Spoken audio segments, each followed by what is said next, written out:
Hello guys, welcome back. मैं हूँ आशीष Tete and बहुत लोग ऐसे लग रहा हो कि सर क्या आप हमें सस्पेंस में छोड़ के चले गए, इनएविटेबल का मतलब तो बताया ही नहीं।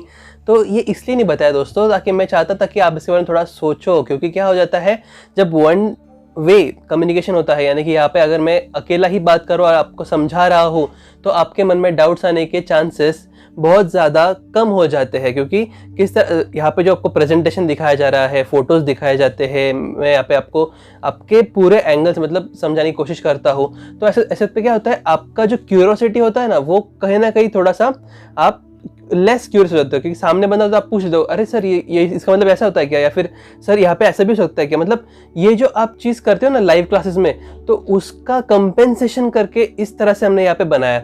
तो यहाँ पे क्या किया मैंने सर, तो यहाँ पे मैंने एक डाउट आपके मन में डाल दिया, इनएविटेबल मतलब क्या। बहुत लोग इसका मतलब पता है क्योंकि वो मार्वल मूवीज देखते हैं और उसका वो मूवीज देखने के बाद उनको पता चल जाता है। पर काफ़ी ऐसे लोग भी होते हैं जो मार्वल मूवीज को भी हिंदी में देखते हैं, but it's okay, everyone has its own choice. Okay, तो यहाँ पे हम लोग क्या करेंगे, सबसे पहले आपको मैं हर रोज कुछ ना कुछ ऐसी एक्टिविटी दूंगा जहाँ पे आपको खुद को ढूंढना होगा क्या क्या अलग अलग कंसेप्ट में यहाँ पे यूज कर रहा है, फिर कोई अलग सा वर्ड यहाँ पे यूज कर रहा हूँ। डोंट वरी, कोर कंसेप्ट्स मैं समझाऊंगा, लेकिन जो ऐसा लगता है मुझे ठीक है ये जनरल नॉलेज का पार्ट है तो मैं आपको देता रहूंगा। ठीक है, तो वो आपको मैं एक्टिविटी देता रहूंगा। आते उस वर्ड के ऊपर जहां से हमने लास्ट टाइम स्टॉप करा था, दैट वाज इनएविटेबल। सर इसका मतलब क्या है, तो इसका मतलब है इनएविटेबल का कि आप एक ऐसी घटना जो कि आप रोक नहीं सकते हो एंड उसको आप अवॉइड नहीं कर सकते, निग्लेक्ट नहीं कर सकते हो। वो सेंटेंस क्या था, तो आइए पढ़ते वापस। दस अकाउंटिंग, यहाँ पे हूं मैं, Thus, accounting has become inevitable in the modern world for business। जिस तरह से हमने लास्ट वीडियो में समझा था कि इनएविटेबल मतलब क्या, तो एक ऐसी चीज जिसको आप अवॉइड ही नहीं कर सकते। समझ रहे हो, मतलब एक ऐसी चीज है जो आपको मैंडेटरी है, आपको करना ही पड़ता है। It is your social responsibility and that is why they are saying that it is inevitable, it cannot be neglected, it cannot be avoided। Okay, एक ऐसी घटना जिसको आप रोक नहीं सकते हो, जिसको आप करने से मतलब अवॉइड नहीं कर सकते हो। ठीक है, I hope you are very clear with inevitable. तो चलिए अब आगे बढ़ते हैं, दैट इज अपना आज का topic, that is meaning and definitions. तो भाई साहब ये डेफिनेशंस बहुत ज़्यादा इंपॉर्टेंट होते हैं, आप यहाँ पे बिल्कुल भी लीनियंटली नहीं ले सकते इस चीज़ को। डेफिनेशंस की जब बात आती है तो एक बात समझ लीजिए, जो बंदा था जिसने इस डेफिनेशन को लिखा था, वो बंदा एक मतलब बोलते ना ऐसे रिसर्च करके बैठा था, मतलब उसने कुछ स्टडी करा था जिसके ऊपर उसने एक ओपिनियन रखा है कि इस चीज़ को ऐसे ऐसे हम लोग बोल सकते हैं, इस तरह से हम लोग इसको डिस्क्राइब कर सकते हैं। तो जब डेफिनेशंस की बात आती है तो आप बिल्कुल भी यहाँ पे लीनियंट नहीं हो सकते, आप खुद की लैंग्वेज यूज़ नहीं कर सकते। ये बात हमेशा याद रखना, जब भी कोई भी डेफिनेशन हो, कौन से भी सब्जेक्ट में हो, जब भी डेफिनेशन की बात आती है, जब ऐसे कोई सेंटेंस की बात आती है, जब आप कोई फ्रेज कोट करते हो जो किसी बंदे ने कहा है या बंदी ने कहा है, तो उसको एज इट इज उनके वर्ड्स में ही बताना पड़ता है। जब भी डेफिनेशंस की बात हो, आप उनको लर्न करें, समझाने का मैं करूंगा। आपको एक बार समझ में आ गया तो उन वर्ड्स को लर्न करें ताकि आपको डेफिनेशंस एज इट इज वहां पे लिख दिया है। बिकॉज हम जब किसी का नाम लिखते हैं तो वो उसी तरह से आना चाहिए जिस तरह से उन्होंने कहा था। ऐसा ना हो कि आप उनका नाम तो लिख रहे हो लेकिन वर्ड्स आपने लिख दिए, तो वहां पे तो आपका नाम आना चाहिए कि आपने लिखा है उसको। समझ रहे हो, तो यहाँ पे उनका नाम आ रहा है तो उनके ही वर्ड्स आने चाहिए। ओके, तो आइए बढ़ते हैं मीनिंग के। यहाँ पे सबसे पहले हम लोग जानेंगे बुक कीपिंग के बारे में। तो बुक कीपिंग क्या होता है, फिर हम लोग जानेंगे अकाउंटिंग के बारे में, फिर हम लोग जानेंगे अकाउंटेंसी के बारे में। ये एक सीक्वेंस है, इस तरह से हम लोग को इसको समझना है। सो तीनों अलग अलग टर्म्स होते हैं, तीनों का अलग अलग मीनिंग होता है, लेकिन वो मैं आपको एक्सप्लेन करूँगा डिफरेंस वाले वीडियो में, जो कि अगला वीडियो आने वाला है। ओके, तो इससे हम लोग अभी बात करते हैं मीनिंग एंड डेफिनेशन के बारे में। तो मीनिंग मतलब क्या सर, मीनिंग मतलब एक ऐसा वीडियो होता है जिसके अंदर मैं आपको बताऊंगा कि बुक कीपिंग क्या होता है। ठीक है, मतलब ये तो आपको पता है, पर मीनिंग वाले वीडियो में आपको सिर्फ बुक कीपिंग के बारे में बताऊंगा। आगे जाके हम लोग देखेंगे अकाउंटेंसी एंड अकाउंटिंग के बारे में। तो आइए सबसे पहले देखते हैं आपके टेक्स्ट में क्या दिया है। जिनके पास टेक्स्ट बुक आ चुकी है, आप मेरे साथ मार्किंग किया करो, थोड़ा बहुत हाईलाइट कर लेना, क्योंकि कैसा होता है बाद में आपको कॉन्फिडेंस आता है, अच्छा ठीक है पढ़ के रखा है मैंने। ओके, तो उसके लिए मार्किंग्स कर लिया करो। बाकी आपको समझ में तो आ जाएगा, आपको रिकॉल तो हो ही जाएगा जब हम लोग वापस रिवाइज करेंगे, लेकिन एक आदत डालना कुछ ना कुछ आप वहाँ पे मार्किंग्स किया करो। जब मैं आपको बोलता हूँ, जब कोई एग्जाम्पल देता हूँ तो आप वहाँ पे एग्जाम्पल लिख लिया करो। ठीक है, meaning and definition. Book keeping means recording of business transactions in the books of accounts in a systematic way. Like I told you in KYC video also कि अकाउंट्स ये एक सिस्टमैटिक सब्जेक्ट है, एक ऐसा सब्जेक्ट है जो discipline चाहता है एंड वो सिक्वेंशियली करना चाहिए। जब भी हम लोग कोई रिकॉर्डिंग करते हैं तो रिकॉर्डिंग जो होता है वो फाइनेंशियल ट्रांजैक्शंस का होता है, तो वो जो रिकॉर्डिंग कर रहे हैं तो उसको हम लोग को सीक्वेंस में करना पड़ता है। सीक्वेंस मतलब सर कि आपको जब एक ट्रांजैक्शन दिया जाता है तो आपको सबसे पहले देखना है कि वो ट्रांजैक्शन कब हुआ था, कब यानी कि डेट, टाइम नहीं डेट के हिसाब से आपको रिकॉर्डिंग करनी होती है।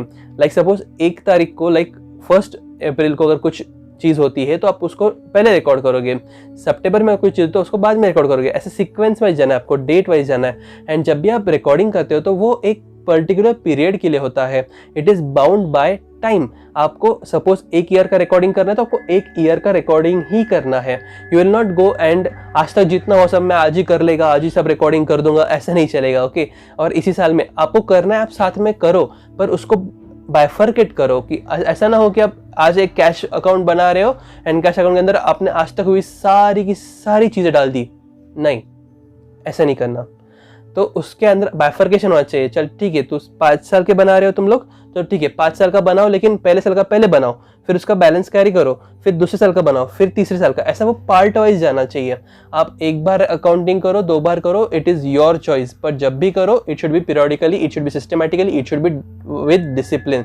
ओके, तो आपको ऐसा कुछ नहीं है कि कभी भी क्या होता है, जब भी कोई छोटा बिजनेस होता है ना, तो छोटा बिजनेस कभी कभी रिकॉर्डिंग नहीं करते इनिशियल स्टेज पे, उन लोग को उतना इंपॉर्टेंस समझ में नहीं आता उस चीज़ का। बट ग्रेजुअली जब वो बिजनेस बड़ा होने लगता है एंड गवर्नमेंट बोलता है कि अभी आपको टैक्सेस पे कर रहे हो तो आप हमें आपको प्रॉफिट एंड लॉस स्टेटमेंट दे दो, हमें आपका बैलेंस शीट दे दो। तो जब मतलब गवर्नमेंट बोलता है, क्योंकि कभी कभी क्या होता है, कोई बिजनेस इतना कमाता ही नहीं कि उसको प्रॉफिट इतना हो रहा हो कि वो टैक्स स्लैब के अंदर आ जाए, समझ रहे हो। जब सोलो प्रोप्राइटरी की बात करते हैं तो इतना शायद से उनका इनकम होगा भी नहीं, तो तब भी उनको इतना नेसेसिटी फील नहीं होता। पर उसके बाद क्या होता है सर, तो वो क्या बोलते हैं, पर उनके पास रिकॉर्ड्स होते हैं। रिकॉर्ड्स मतलब क्या, आपका जो आप कोई चीज़ परचेस करते हो तो आपको एक रिसीट मिलता है, तो वो रिसीट उनके पास होता है। ऐसे पावती बुक बना के रखते हैं ना, वो ऐसे 2 कॉलम होता है, वो कार्बन पेपर डालते हैं, आपको रिसीट बना के देते हैं। हाँ, तो वो बुक उनके पास होता है, इसका 1 कॉपी आपके पास, 1 कॉपी उनके पास, वो बुक्स उनके पास होते हैं। तो उसको यूज़ करके ना अकाउंट्स बनाए जाते हैं, यानी कि लास्ट 5 ईयर्स के अकाउंट्स बना रहे हो, लास्ट 6 ईयर्स के आप अकाउंट्स बना रहे हो, तो इस तरह से अकाउंटिंग होती है, इस तरह से वो पूरे फाइनल अकाउंट्स तक पहुंचते हैं। हाँ, ये अपने सिलेबस में है, इसका एक चैप्टर है, उसके अंदर मैं आपको पढ़ाऊंगा एक कैसे करते हैं, मतलब इनकम्प्लीट आपके पास रिकॉर्ड्स है, उसको आप यूज करके कंप्लीट रिकॉर्ड्स कैसे बनाते हो, वो भी हम लोग देखेंगे। तो अभी बात करते हैं, तो ये जो आपको बोला मैंने, आपको समझ में आया, मतलब पीरियडिकली करना है, आप आज करो या कभी भी करो या रोज रोज करो, पर पीरियडिकली 1 ईयर का अकाउंटिंग लेके बैठे हो तो 1 ईयर का अकाउंटिंग कंप्लीट कर लो। ओके, मतलब आज अगर आपने कोई ट्रांजैक्शंस करे तो आप आज के ट्रांजैक्शन रिकॉर्ड कर लो, 6 मंथ के करो तो सबसे पहले वो पहले मंथ में जो हुआ था डेट वाइज आपको रिकॉर्डिंग करनी है, सिस्टमैटिकली करनी है, डेट वाइज करनी है। ओके, तो चलो आगे बढ़ते हैं। All mandatory transactions are recorded date wise for accurate business form such records at the end of accounting year. Okay, जो मैंने आपको अभी इतना एक्सप्लेन किया। Book keeping is an art और science of systematic recording, classifying, summarising. तो जो आपको याद है मैंने पैचुअली जिनके बारे में बोल रहा था, वो जब पैदा हुए थे 1445 के अंदर, तो तब भी उनके पास तब भी कॉमर्स नाम का कोई फील्ड ही नहीं था। ओके, वहाँ पे 3 ही चीज़ थी, एक था साइंस, दूसरा था आर्ट, और बीच में वो लोग जो करते थे उसको बिजनेस बोलते थे, राइट। तो इन तीनों को जब कंबाइन करा तो तब जाके उन्होंने एक डबल एंट्री बुक कीपिंग का सिस्टम लाया। तो इसको बोलते हैं, मतलब ये जो उन्होंने तब भी लाया, तो it was a combination of arts and science. तो book keeping is also an art, it is also science, इसलिए वो और बोलते हैं। ये देखो क्या लिखा है, book keeping is an art और science of systematic recording, classifying and summarising the financial transactions of business for a particular period, generally 1 year. समझ रहे हो, बिकॉज हमारे यहाँ पे फाइनेंशियल ईयर होता है 1 ईयर, यानी कि कहाँ से होता है वो सर, वो होता है 1 अप्रैल से लेके 31 मार्च तक, यानी कि 1 अप्रैल आज ले लो, like 1 April of 2020 to 31 March of 2021। Okay, तो ये हो गया आपका 1 year, that is financial year. तो इसी फाइनेंशियल ईयर का हम लोग अकाउंटिंग करते हैं। ओके, डेफिनेशंस की तरफ बढ़ते हैं। डेफिनेशंस 3-4 लोगों को यहाँ पे दिए हुए हैं, लेकिन एग्जाम के अंदर कोई पूछा जाए तो आपके ऊपर होता है, आप कोई भी एक उसमें से लिख सकते हो। लेकिन अगर उन्होंने स्पेसिफिकली पूछा कि ये जो पर्सन है इन्होंने जो डेफिनेशन दिया है वो अब बता, तो आपको उनका ही बताना पड़ेगा। Okay, so you have to be very clear with this. And काफ़ी बार क्या होता है क्लासेस के अंदर हम लोग मतलब काफ़ी बार ऐसा होता है कि क्लासेस के अंदर ये जो इनिशियल चैप्टर्स होते हैं वो मिस आउट कर देते हैं या फिर बहुत जल्दी पढ़ा देते हैं। तो you have to be very careful कि आपका जो बेस है इट इज मीन्स लिखने वाला ऑथर या government they are not means अभी कैसे बोलूँ वो वर्ड यूज भी नहीं कर सकता, बट मतलब वो इस तरह से नहीं बनाएंगे ना यार कि वो पहला चैप्टर वो इसलिए तो डाल दे कि चल ठीक है ऐसे ही तुम लोग उड़ा दो उसको, ऐसे ही पढ़ लो काफ़ी, ऐसे नहीं। फर्स्ट चैप्टर के अंदर सारा बेस होता है, तो वो जो बेस है ना वो बनाने के लिए फर्स्ट चैप्टर को बहुत ही स्लोली एंड इन डिटेल पढ़ना पड़ता है जिससे आपको पूरी तरीके से नॉलेज आ जाए। पहला चैप्टर थियरी है, चल छोड़ना कहा देखना इतना उड़ा देते हैं, ऐसा नहीं करना। ओके, एंड अगर आपको ऐसे लगता है कि कोई है जिनका ये रह गया है, मतलब वो ठीक है 12th भी पास हो गया सब हो गया, पर अगर उनको लगता है कि उनका बेस थोड़ा कच्चा रहेगा तो वो भी ये वीडियोस देख सकते हैं। ओके, तो चलो definitions. Richard E Strallam, the art of analysing and recording business transactions, reporting results of business operations through periodic statements and interpreting such results for purposes of effective control of future operations. आपको याद है मैंने last lecture के अंदर आपको बोला था किस तरह से अकाउंट्स का एवोल्यूशन हुआ है। पहले वो इंडिविजुअल सेंट्रिक था एंड अब वो जाके सोशल रिस्पॉन्सिबिलिटी बन गया है, इट इज़ इनएविटेबल। तो यहाँ पे जो मैं बोल रहा हूँ सर ये डेफिनेशन एकदम परफेक्टली मैच करता है इस प्रोसेस को। उन्होंने क्या कहा, उन्होंने कहा सबसे पहले आप उसको एनालाइज करोगे एंड रिकॉर्ड करोगे, वो एक आर्ट है, it is a art of analysing and recording your business transactions. फिर वो आप रिकॉर्ड तो कर रहे हो पर साथ में आपको रिपोर्टिंग भी करना है आपके ओनर्स को, यानी कि आपने एक बार अकाउंटिंग कर ली तो आपको उसको आपके ओनर्स को रिपोर्ट करना पड़ेगा कि किस तरह से हमारा बिजनेस चल रहा है, प्रॉफिट में है, लॉस में है, वॉट एवर इट इज। तो वो जब आप वहाँ पे रिपोर्ट करते हो तो वो लोग टॉप मैनेजमेंट बैठे हो वहाँ पे, तो याद है आपको मैंने बोला था अभी एनालाइज का पीरियड आ चुका है और आपको मैनेजमेंट अकाउंटिंग करके एक नया सिस्टम आ चुका है, एक नया फेज आ चुका है। तो उसके अंदर वो लोग देखते हैं किस तरह से हम उसको एनालाइज कर सके, तो एनालाइज करके वो एनालिसिस करेंगे एंड प्रेडिक्ट करें कि फ्यूचर कैसे होने वाला है, फ्यूचर में हम लोग को क्या चीज़ें करनी पड़ती है या फिर क्या चीज़ हम लोग चेंज करेंगे ताकि उससे हम लोग को पता चले कि किस तरह से हम लोग अपना बिजनेस और ज़्यादा प्रॉफिट में लेके जाए। समझ रहे हो? तो this is a perfect definition which suits book keeping. Okay, तो अगला डेफिनेशन भी देख लेते हैं। जे.आर. बाटली boy, he is one of the most famous persons for definitions. काफ़ी बार आपको इनका नाम दिखाई देगा, जे.आर. बाटली boy.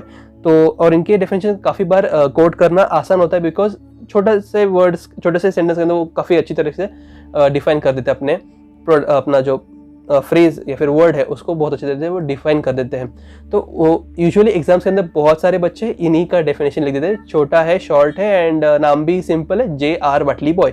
Okay, book keeping is an art of recording business dealings in a set of books, that's it. इतना ही था बस, book keeping is an art of recording business dealings in a set of books, that's it. समझे मैं क्यों बोल रहा था कि काफी सारे स्टूडेंट्स इनका ही डेफिनेशन यूज करते हैं अपने एग्जाम्स के अंदर। एनीवेज, नॉच कॉट, अच्छा उसमें एक्सप्लेन करने से कुछ था नहीं इसलिए मैंने एक्सप्लेन नहीं किया। ओके, क्या करेंगे एक्सप्लेन। देखो, book keeping is an art of recording business dealings in a set of books. इससे ज़्यादा आपको मैंने पहले वाले डेफिनेशन में ही आपको समझा दिया, राइट। नॉच कॉट, book keeping is an art of recording in the book of accounts the monetary aspects of commercial और फाइनेंशियल ट्रांजैक्शंस। ओके, तो लोग क्या बोल रहे हैं कि आपको it is an art of recording financial और commercial transaction, it is an art of recording. आपको अभी ना ये सब पढ़ के ऐसा लग रहा होगा कि यार ये क्या है, मतलब आगे पीछे कर दिए वर्ड्स और बन गया डेफिनेशन, वो तो मैं भी बना दूंगा, मेरा भी नाम लग जाएगा। नहीं, this are the people who have contributed to that stream, to that subject in such a way कि आज उनके वर्ड्स को उतना इंपॉर्टेंस है कि वो आपके टेक्स्ट बुक में आ चुके हैं। हाँ, मैं इस बात से बिल्कुल डिनाई नहीं करूँगा कि आपका नाम भी यहाँ आ सकता है। Yes, your name can also be here. आपको उतना मेहनत करना पड़ेगा, आपको उतना नाम कमाना पड़ेगा, आपको डॉक्टरेट लेनी पड़ेगी, PhD हासिल करनी पड़ेगी एंड उसके बाद आप जो बोलोगे वो यहाँ पे आ सकता है। येस, इट कैन बी, तो पर उतना मेहनत करना पड़ेगा। Okay, R.N. Carter, bookkeeping is a science and art of correctly recording in the books of accounts all those business transactions that result in transfer of money or money's worth. हमने money और मनीज worth का concept सबसे पहले video में देख लिया था introduction के अंदर। मैं आपको मनी का एवोल्यूशन दिखाया था जिसके अंदर हमने बात की थी कि मनी किस तरह से इवॉल्व हुआ है। एंड यहाँ पे जब ये लोग अभी डेफिनेशंस बता रहे तभी उन्होंने भी यही वर्ड यूज़ किया है। तो सारे जो आपके डेफिनेशंस है वो एक ही तरह से बात नहीं करते, उन्होंने कुछ ना कुछ थिंग मिस आउट कर दी थी जो अगले वाले बंदे ने कवर कर ली। लाइक हम लोग सबसे पहले देखें तो सबसे पहला जो डेफिनेशन था वो बहुत ही परफेक्ट था और उन्होंने सब चीज़ें कवर कर ली थी। सेकंड डेफिनेशन स्टूडेंट्स के लिए देता था कि आप थोड़ा सा रिलैक्स हो जाओ और एग्जाम के अंदर ये यूज़ कर लो, ऐसा मेरा मानना है। बट नहीं, उनका भी कुछ था, उन्होंने कहा था सेट ऑफ बुक्स। उसके अंदर हम लोग ने नई चीज़ सीखी, that is set of books, यानी कि आपने एक बुक्स का सेट बना लिया है जिसके अंदर आप रिकॉर्डिंग्स कर रहे हो सारे आपके ट्रांजैक्शंस की। ऊपर का चीज़ आपको कंसेप्ट बताता है, सेकंड आपको ये क्लैरिफाई करता है कि आपको सेट ऑफ बुक्स के अंदर वो करना पड़ेगा। थर्ड डेफिनेशन आपको बताता है कि आपको वहाँ पे कमर्शियल एंड फाइनेंशियल जो ट्रांजैक्शंस होते हैं उनका रिकॉर्डिंग करना पड़ता है। अगर एक बंदा ऐसा होता कि जो सारी की सारी चीज़ें एक ही साथ बता देता तो शायद यहाँ पे एक ही डेफिनेशन होता, पर अनफॉर्चुनेटली ऐसा नहीं हुआ because no one is perfect and यहाँ पे इसीलिए वो 4 डेफिनेशंस आए हैं। तो लास्ट डेफिनेशन हमें क्या सिखाता है सर? तो हमें सिखाता है मनी और मनीज वर्थ, यानी कि वहाँ पे अगर आप कोई चीज़ यहाँ पे लेके आते हो, यानी कि सपोज अभी कैपिटल लेके आ रहे हो, मैंने आपको कल ही बोला कि कैपिटल का कंसेप्ट आपको मैंने बताया था पिछले वाले वीडियो के अंदर। तो हमने वहाँ पे देखा था कि वहाँ पे जो कैपिटल लेके आते हैं वो कैपिटल एक तो आप पैसा लेके आ सकते हो या फिर कोई असेट लेके आ सकते हो। सपोज मेरा ऐसा बिजनेस जहाँ पे मैं ट्रैवलिंग का बिजनेस कर रहा हूँ, सपोज मेरे घर पे एक तवेरा है तो मैं तवेरा को डायरेक्टली लेके आता हूँ, या फिर इनोवा है तो इनोवा को लेके आता हूँ अपने बिजनेस के अंदर। तो मैंने क्या लाया सर? मैंने असेट लाया। तो ऐसा ज़रूरी नहीं कि मैं पैसा ही लो, पैसा और मनीज वर्थ, मनी और मनीज वर्थ, ओके। या आप कैश भी ला सकते हो या फिर आप असेट भी ला सकते हो, that is why it is called as money's worth, okay. तो इस तरह से ये अपना फोर्थ डेफिनेशन भी कंप्लीट होता है। बढ़ते हैं फीचर्स की तरफ। Features of book keeping, okay. It is a method of recording day to day business transactions. मैंने आपको कहा कि जो भी आपके ट्रांजैक्शन होते हैं वो day to day and date wise record होंगे। तो आपका जो डे टू डे आप रिकॉर्ड करते हो उसको हम लोग फीचर्स के अंदर इसका इन्वॉल्वमेंट होता है। तो आपको ज़्यादा टेंशन लेना नहीं है, आपको समझना है एंड उस तरह से आपको सिर्फ रैंक करना है कि अच्छा ठीक है डे टू डे ट्रांजैक्शंस को रिकॉर्ड किया जाता है, ओके फाइन। फीचर तो हो गया, लर्न करने की जरूरत ही नहीं है, आप कंसेप्ट को समझ लो, आपको तुरंत याद आ जाएगा, ठीक है। Only financial transactions are recorded, जैसे हमने थर्ड आपका जो डेफिनेशन था, ओके, वहाँ पे देखो थर्ड डेफिनेशन के अंदर उन्होंने बोला था commercial and financial transaction, monetary aspects, okay. तो इस बारे में बात करते थे हम लोग। तो only financial transactions are recorded, याद रखना इस चीज़ को, सिर्फ और सिर्फ फाइनेंशियल ट्रांजैक्शंस को ही रिकॉर्ड करना है। All records are prepared for a specific period and useful for future references. अब जबकि मैं आपको बोला कि देखो सबसे पहले आप रिकॉर्ड करते हो, फिर आप रिपोर्ट करते हो, फिर वो एनालाइज करते हैं एंड फिर फ्यूचर डिसीजंस लेते हैं और फ्यूचर के बारे में सोचते हैं। तो उसी तरीके से जब आप कोई अकाउंट्स बनाते हो तो अगले साल पे आपको देख सकते हो पिछले साल मेरा इतना इनकम हुआ था, उसमें से मैंने इतने खर्चे किए तो उसके हिसाब से मुझे इतना प्रॉफिट होने वाला है। तो अगले साल मैंने शायद से अपना इनकम बढ़ाना चाहिए ताकि और एक्सपेंस को थोड़ा कम करने का ट्राई करना चाहिए ताकि मेरा प्रॉफिट और ज़्यादा बढ़े, समझ रहे हो। तो ये जो डिसीजन आप लेते हो कौन से बेस पे लिया? लास्ट ईयर के आपके बुक्स के ऊपर, जहाँ पे आपने वो रिकॉर्डिंग की थी, अकाउंट्स बनाए थे, ट्रांजैक्शंस बनाए थे, तो वहाँ पे आपने रिकॉर्डिंग देखी एंड वहाँ से आपने डिसाइड करा कि किस तरह से आप वहाँ पे जाके उसको यूज़ कर सकते हो, फिर किस तरह से आपका प्रॉफिट बढ़ाया जा सकता है, समझ रहे हो। बाद में all records of transactions are based on rules and regulations, जो कि हम लोग बहुत ही जल्द देखने वाले हैं क्या रूल्स हैं और क्या रेगुलेशंस है। हमने बोला कि discipline can not be maintain without rules, rules तो लगेंगे ही, रेगुलेशंस भी लगेंगे। तो ये जो दो चीज़ों को मिलके यहाँ पे आप रूल्स एंड रेगुलेशन सेट करते हो तो उसके ऊपर से आपका डिसिप्लिन बनता है एंड आप सिस्टमेटिक रिकॉर्डिंग करते हो तो यहाँ पे ये चीज़ जो होती है it is very important for you to understand कि रूल्स एंड रेगुलेशंस को पकड़ के चलना है, उसको बिल्कुल भी नहीं छोड़ना। अगर आपने वो रूल्स एंड रेगुलेशन छोड़ दिया तो आपका जो इनिशियल आपका जो रिकॉर्डिंग है वो गलत हो जाएगा और जब स्टार्ट गलत हो तो एंड तो फॉर श्योर गलत हो जाएगा। एंड अगर एंड गलत हो गया तो भाई साहब अकाउंट्स के अंदर मार्क्स नहीं मिलते। हाँ, it is a very scoring subject no doubt, पर यहाँ पे आपको बहुत केयरफुल रहना पड़ता है, सारे रूल्स एंड रेगुलेशंस को यूज़ करना पड़ता है एंड सिस्टमैटिक वे से रिकॉर्डिंग करनी पड़ती है। अगर आपको वो चीज़ आ ही जाएगी, मतलब टेंशन मत लो। अगर आपने वो स्किल डेवलप कर ली, जो कि आपको मैं प्रैक्टिस के थ्रू कराऊंगा, बहुत सारी प्रैक्टिस करनी है, बहुत सारे सम सॉल्व करने हैं, तो जो आपको प्रैक्टिस के थ्रू आ जाएगा तो तब भी आपको कॉन्फिडेंस आएगा कि हाँ ये चीज़ मेरा सिस्टमेटिकली हो रहा है, रूल्स एंड रेगुलेशंस मेरे अभी दिमाग में बैठ चुके हैं और हम लोग अभी सब रिकॉर्डिंग ठीक से कर रहे हैं। बहुत ही ईजी है, डोंट वरी, कोई रॉकेट साइंस नहीं है, मैं आपको सब सिखाऊंगा। थोड़ा सब्र रखो, थोड़ा पेशेंस रखो। इन जो बेस बना रहा हूँ ना मैं, ये इस बेस को ठीक से आप समझ लो ताकि आगे की इमारत और ज़्यादा मजबूत और ज़्यादा ऊंची बने, ठीक है। It is an art of recording business transaction scientifically. Again वही चीज़, साइंटिफिकली आपको रिकॉर्ड करना है। साइंटिफिकली मतलब देखो, आपको सिंपल वर्ड्स में बताओ ना तो logically is the accurate word for you. Scientifical record करना है, बहुत सही बात है, उसी तरीके से उन्होंने वहाँ पे लिखना चाहिए और लिखा भी सही तरीके से है। आपको लॉजिक सोचना है, आपको उसके पीछे का साइंस सोचना है कि इसको ये चीज़ क्यों गई। Develop a sense of Q, that is very important.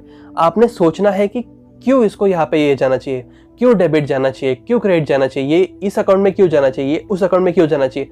उसके पीछे साइंस है, उसके पीछे लॉजिक है, तो वो समझना बहुत नेसेसरी। क्या सर साइंस ही तो नहीं पढ़ना था, इसलिए तो कॉमर्स के अंदर आए, आप साइंस पढ़ा रहे हो। अरे नहीं यार, वैसे नहीं, मैं आपको थोड़ी ना बायोलॉजी फिजिक्स वगैरह पढ़ा रहा हूँ, केमिस्ट्री थोड़ी ना पढ़ा रहा हूँ, मैं आपको लॉजिक पढ़ा रहा हूँ। इसलिए मैंने आपको साइंस वर्ड नहीं यूज़ किया। मुझे पता है आप लोग डरते हो या फिर आपको पसंद नहीं है वो चीज़, साइंस क्या यार, साइंस मेरे को पसंद, इसलिए मैं कॉमर्स के अंदर आया। तो वही चीज़ है कि आपको साइंस पसंद, इसलिए मैंने आपको दूसरा वर्ड दिया, दैट इज लॉजिक। आपको जो वर्ड यूज़ करना करो, मैं तो अपना काम करने वाला हूँ, आपको मैं उसके पीछे का साइंस बताने वाला हूँ। आपको आप चाहे उसको लॉजिक वर्ड से ले लेना, ठीक है, मैं आपको उसके पीछे का लॉजिक बताने वाला हूँ, ठीक है। तो अगर वो चीज़ आपने समझ ली और वो सही ढंग से यूज़ करा तो आपको यहाँ पे समझ में आ जाएगा कि किस तरह से रिकॉर्डिंग करनी है। And it is been done in a scientific way with all the rules and regulations have been followed. तो इस तरह से आपको समझना है, ठीक है। तो हमने क्या देखा फीचर्स के अंदर सबसे पहले देखा कि आपको डे टू डे रिकॉर्डिंग करनी है, आपको ट्रांजैक्शंस को रिकॉर्ड करना है। सेकंड हमने देखा आपको फाइनेंशियल ट्रांजैक्शंस का रिकॉर्ड करना है। थर्ड था कि आपको स्पेसिफिक पीरियड के लिए रिकॉर्ड करना है एंड वो आप यूज करोगे फ्यूचर रेफरेंस के लिए। फोर्थ था recording of transactions based on rules and regulation. And last था आपका साइंटिफिकली आपको रिकॉर्डिंग करनी है ट्रांजैक्शंस की, ठीक है। Clear with the features, don't worry, आपको वो याद हो जाएगा। बेसिकली हम लोग रिवाइज करते रहेंगे, बार बार हर बार हम लोग रिवाइज करेंगे। आपको पता होगा, आपने अगर स्केड्यूल देख लिया होगा तो स्केड्यूल के लास्ट वाले वीडियो आपका इस चैप्टर का है रिवीजन का, जो यूट्यूब पे देख रहे हैं, सॉरी वो सिर्फ बैच के बच्चों के लिए है, वो बैच के अंदर देखेंगे AKCA के ऐप के अंदर, okay. Objectives of book keeping. The main objective of book keeping is to keep a complete and accurate record of all financial transactions in a systematic, orderly and logical manner। आया वो word जिसका आपको तलाश थी। देखो मैं जो बोल रहा हूँ ना कि यहाँ पे जो भी चीज़ आपको बता रहा हूँ, it is very important for you to understand. सबसे पहले तो ये चीज़ समझ लो कि आपको रिकॉर्डिंग करनी है, आपको डेट वाइज करनी है, आपको डेट वाइज करनी है, आपको साइंटिफिक करनी है रिकॉर्ड, बस यही चीज़ की आगे पीछे घूमना है। अभी इंग्लिश खेलना है हम लोग को, ठीक है। तो हम लोग को अभी ऑब्जेक्टिव्स लिखने हैं, तो ऑब्जेक्टिव्स हम लोग किस तरह लिखते हैं, देखो the main objective book keeping is to keep a complete and accurate record. पूरा रिकॉर्ड्स मेंटेन करने हैं, कुछ भी स्किप नहीं करना है। जो भी आपने किया, जो भी ट्रांसफर आपने किए, सारे आपको यहाँ पे लिखने हैं, ओके। फिर अब वो क्या बोलते हैं कि उन्हें सिस्टमेटिक वे में रखो, वो तो हम लोगों ने ऑलरेडी फीचर्स के अंदर पढ़ लिया है, पर अभी ऑब्जेक्टिव्स लिखने हैं। दिमाग को समझो, देखो I have to train you in such a manner for writing the papers and even I have to educate you in such a manner that you can write the paper. Those two are different things. जैसे कि accounts एक combination है arts and science का, like it is an art of recording the books, in the same way it is an art of writing a paper. आज अगर आप मेरे पास आए हो, आज अगर मेरा स्टूडेंट हो आप, लाइफ में कभी भी ऐसा पेपर अगर आपके पास आया जिसके बारे में आपको कुछ नहीं पता है लेकिन वो आपके सब्जेक्ट से रिलेट करता है, जैसे कि अगर मैंने आपको बोला कि आज चलो बैठो बीकॉम का पेपर लिखते हैं, तो आपको इस तरह से ट्रेन करूंगा पेपर राइटिंग के लिए कि आप वो पेपर भी लिख के आओगे एंड पास तो श्योर हो जाओगे। ये जो है ना, ये art, it is very important. ये कोई नहीं सिखाता, पर हमने सीखा है तो हम आपको भी सिखाएंगे। It is very important, this art is very important. Writing paper ये एक कला है, समझ रहे हो, और उस कला को सपोर्ट करने के लिए आपको लगता है एजुकेशन, जो कि मैं आपको प्रोवाइड कर रहा हूँ। पर ये दोनों जब साथ में आए तो आपका रिजल्ट फॉर श्योर बेस्ट आने ही वाला है, ओके। तो we will need this combination of two, like art of writing papers, I will train you for this and I will educate for you this, दोनों का मीनिंग आपको पता है, definition पता है, आपको डिफरेंस पता है, आपको 3 डेट्स आपने देखी है, ठीक है। तो चलो, all business transactions are to be recorded date wise and account wise. हम लोग पहले भी देख चुके थे कि आपने जो भी रिकॉर्ड करना है वो डेट वाइज करना है एंड आपको वो अकाउंट में डाला। ऐसा ना हो कि आपने कैश ट्रांजैक्शन किया, वहाँ पे कैश का चीज़ था, कैश दिया था और आपने उसको रिकॉर्ड कर दिया आपके क्रेडिट ट्रांजैक्शंस के अंदर। क्या होता है सर, डोंट वरी, समझाने वाला हो, जस्ट सुन लो मैं जो बता रहा हूँ, ठीक है। ज्ञान देते हैं ना लोग, वैसा, ओके। निगलेक्ट नहीं करना, इग्नोर नहीं करना, ओके। बस अभी इतना समझ लो कि गलत अकाउंट में गलत चीज़ नहीं जानी चाहिए, सिंपल एज दैट, ठीक है। गलत अकाउंट में गलत चीज़ नहीं जानी चाहिए, अकाउंट वाइज ही जाना चाहिए, क्योंकि अभी तक आपको मैंने डेबिट नहीं सिखाया, क्रेडिट नहीं सिखाया, कितने अकाउंट्स बनाते हैं, किस तरह, वो नहीं सिखाया। हम लोग इंट्रोडक्शन फेज में है, बस इतना समझ लो, गलत जगह पे गलत चीज़ को नहीं आपको पोस्ट करना है, नहीं रिकॉर्ड करना है, okay. Bookkeeping serves as a permanent record of the monetary transactions of an enterprise business, and it can be produced as an evidence whenever and wherever required.